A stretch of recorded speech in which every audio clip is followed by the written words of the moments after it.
मुख्यमंत्री माझी लाडकी बहीण या योजनेचा लाभ घेण्यासाठी आपण नारी शक्ती दूत ॲप तयार केलेला आहे, ज्यावरून आपण ऑनलाईन पद्धतीने आपला ॲप्लिकेशन किंवा आपला अर्ज या योजनेअंतर्गत लाभ घेण्यासाठी दाखल करू शकता। पण त्याचबरोबर ज्या माझ्या माता भगिनींकडे मोबाईल फोन नसेल अथवा त्यांना ॲप्लिकेशन डाउनलोड करण्यामध्ये काही अडचणी जर येत असतील तर त्यांच्यासाठी आपण ऑफलाईन फॉर्मची सुद्धा सुविधा ठेवलेली आहे। आणि म्हणूनच मुख्यमंत्री माझी लाडकी बहीण योजनेचा अर्ज ऑफलाईन सुद्धा आपण तयार केलेला आहे आणि त्याच्यामध्ये आपल्या नियम आणि निकषानुसार जी काही माहिती आहे ती आपल्याला भरून हा ऑफलाईन फॉर्म आपल्याला आपल्या अंगणवाडी सेविकेकडे आपल्याला तो सबमिट करायचा आहे। त्याच्यामुळे याची आवर्जून सगळ्यांनी नोंद घ्यावी। जर आपला फॉर्म एखादी अंगणवाडी सेविका भरत असेल तर तशा पद्धतीनं या फॉर्म मध्ये माहिती देण्यात यावी।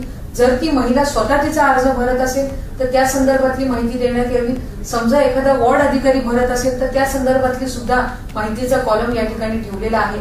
आपले सगळे लागणारे जे कागदपत्र आहेत ते या फॉर्म सहित आपण जोडून अर्जदाराचं हमीपत्र सुद्धा आपल्याला द्यायचं आहे आणि हा सदर फॉर्म हा आपल्याला आपल्या नजीकच्या अंगणवाडी सेविकेकडे सबमिट करायचा आहे, तिच्याकडे तो दाखल करायचा आहे आणि त्याची पोचपावती आपल्याला घ्यायची आहे। त्याच्यामुळे ज्या माझ्या माता भगिनी ज्या लाभार्थी ऑनलाईन ऍप्लिकेशन मध्ये जर त्यांना काही अडचण येत असेल किंवा ऑनलाईन फॉर्म जर त्यांना भरता येत नसेल तर त्या माझ्या माता भगिनींसाठी आपण ऑफलाईन फॉर्मची सुविधा सुद्धा ठेवलेली आहे आणि हा ऑफलाईन फॉर्म हा आपल्याला आपल्या जवळच्या अधिकृत जी अंगणवाडी सेविका आहे त्यांच्यापर्यंतच आपल्याला हा फॉर्म पोहोचवायचा आहे आणि त्यांच्याकडे हा सबमिट करायचा आहे। धन्यवाद।